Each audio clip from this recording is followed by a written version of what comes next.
Welcome back. વડોદરામાં United વેના ગરબામાં ખેલૈયાઓને હાલાકી પડી. ગ્રાઉન્ડમાં ખાડા અને કાદવ કીચડનો વિડીયો સામે આવ્યો. કાદવ કીચડ ખાડાઓમાંથી પસાર થયા આ ખેલૈયાઓ પૂર બાદ ભારે જહેમત છતાં ગ્રાઉન્ડનું સમારકામ જ ન થયું. ગરબા આયોજક તારક પટેલનું નિવેદન, અટલાદરા વિસ્તારમાંથી પૂરમાં ખૂબ પાણી ભરાઈ ગયા હતા. ગરબા મેદાનમાં કાળી માટી છે.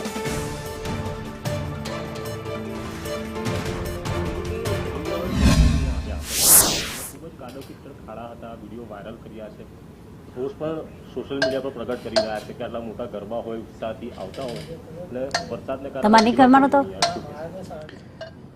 જો પહેલા એ સમજાવું કે સાંજની શું પરિસ્થિતિ હતી ગ્રાઉન્ડની અને રાતની શું પરિસ્થિતિ. સાંજે ગ્રાઉન્ડમાં કિચડ નહોતું, ભીનું નહોતું, પણ આ એરિયાનું વોટર ટેબલનું લેવલ એટલું ઊંચું થઈ ગયું છે કે જેમ જેમ ખેલૈયાઓ ગરબા કર્યા એટલે જમીનમાંથી બી પાણી ઊસ થઈને બહાર આવ્યું ને એના લીધે વિનાશ આવી ને એના લીધે કિચડ થયું. તમે અત્યારે બી જુઓ તો રોલરો ફરી રહ્યા છે, જેમ જેમ રોલર ફરી રહ્યા છે એમ જમીનમાંથી પાણી આવે છે ને અમે એને પાછળથી પછી સોક કરીએ છીએ. પણ જેટલો વધારે તાપ નીકળશે એટલે naturally the only option is કે નેચરલી ડ્રાય થાય, કારણ કે જમીનની અંદર જે પાણી હોય એ જ્યાં સુધી બહાર ના આવે એને ડ્રાય કરવું અઘરું છે. એટલે તનતોડ મહેનત ચાલુ છે. તમે જોવો છો તો રોલરો બી ચાલુ છે, સુપર સોપર બી એની પાછળ જ લાગેલું છે. એટલે જેમ જેમ રોલરથી માટી દબાય અને પાણી જમીનમાંથી બહાર આવે એ પાણી સોક થઈ રહ્યું છે.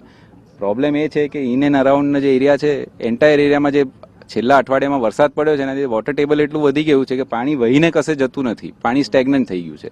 પણ અમારી મહેનત ચાલુ છે અને અમે હોપફુલ છે કે સાંજ સુધી ગ્રાઉન્ડ ડ્રાય થઈ જશે અને તાપ બી આજે ઘણો પુષ્કળ નીકળેલો છે તો એને એ બી મદદ કરશે અને ગરબા ખેલૈયાઓ માટે ગ્રાઉન્ડ રેડી થઈ જશે. અપ્રોચ એરિયાઝમાં બી સેમ છે, કાળી માટી છે, બ્લેક કોટન સોઇલ છે. એના લીધે ડ્રાય કરવા માટે રોલર ફેરવીએ છે તો રોલર બી અંદર ધસી જાય છે. એટલે પણ ત્યાં બી રોડા પથરા નાખીને લેવલિંગ કરવાનું કામ ચાલુ છે. ખેલૈયાઓનો શું મેસેજ છે? કારણ કે એમને ચિંતા છે કે આજે આવું કે નહીં, બીજા દિવસ હજુ કેટલા દિવસ લાગશે કે આજે થઈ જશે? આજે જો ફૂલ તાપ રહે તો આજે સાંજે થઈ જશે. ગઈકાલે બી ગરબા તો થયેલા, થોડા લોકોને અંદર જે ગરબા કરે એમને વધારે અગવડ થઈ જાય, પણ આઈ એમ ક્વાઇટ હોપફુલ કે આજે ગ્રાઉન્ડ રેડી રહેશે. Thank you.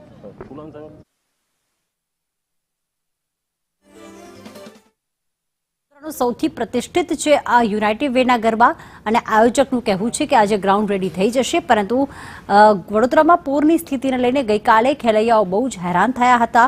કાદવ કીચડ ખાડામાંથી પસાર થવાનો વારો આવ્યો.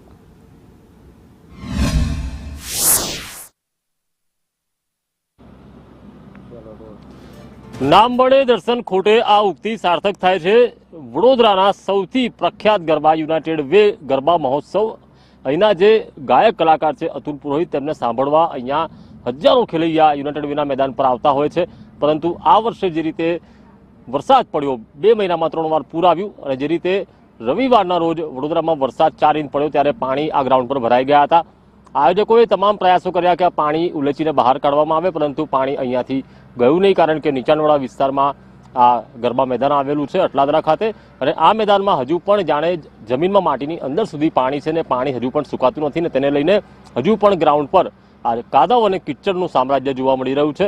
ગતરોજ અહીંયા ખેલૈયાઓ આવ્યા હતા, પરંતુ આવા કિચડમાં તેઓને જ્યારે ગરબા રમવાનો વારો આવ્યો ત્યારે તેઓને ખૂબ જ હાલાકી પડી. ખેલૈયાઓએ કેટલાક વિડીયો ઉતાર્યા, સોશિયલ મીડિયા પર એ વાયરલ થયા છે અને યુનાઇટેડ વે ગરબા મહોત્સવ સામે ટ્રોલિંગ થઈ રહ્યું છે. ત્યારે આપણે આ દ્રશ્યો બતાવ્યા, ગરબા મેદાનના દ્રશ્યો છે કે અહીંયા ખેલૈયાઓ મોટી સંખ્યામાં અહીંયા ગરબા રમવા આવે, પરંતુ આવા મેદાનમાં કેવી રીતે ગરબા રમી શકાય તેવા સવાલો અહીંયા ઊભા થયા છે.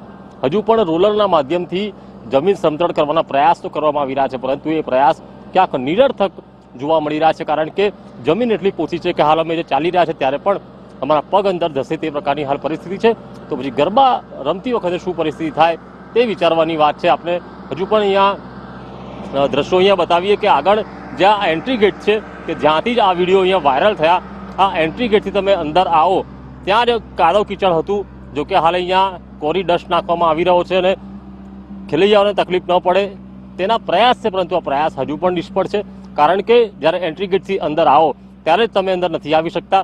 અને જો અંદર આવી પણ જાઓ કાદવ કીચડના પગ લઈને તો પછી અંદર પહેલેથી જ કાદવ કીચડ છે કે જ્યાં ગરબા ન રમી શકાય. તો પછી હજારો રૂપિયાના જે પાસ લઈને ખેલૈયાઓ અહીંયા આવે છે તેમને નવરાત્રિના 9 દિવસ અહીંયા ગરબે ઘૂમવું છે. અતુલ પુરોહિતના સ્વરમાં નવરાત્રિની શક્તિની ભક્તિ કરવી છે, પરંતુ જે મોંઘાદાટ પાસ અને મોટી મોટી વાતો કરીને ખેલૈયાઓને અહીંયા બોલાવવામાં આવે છે, પરંતુ અહીંયાની જે ગ્રાઉન્ડ ઝીરો પરિસ્થિતિ છે તે હાલ તો ખેલૈયાઓ માટે યોગ્ય નથી તેવું લાગી રહ્યું છે. કેમેરા પર્સન નિકેશ વળન સાથે કુણાલ શર્મા, સંદેશ ન્યૂઝ, વડોદરા.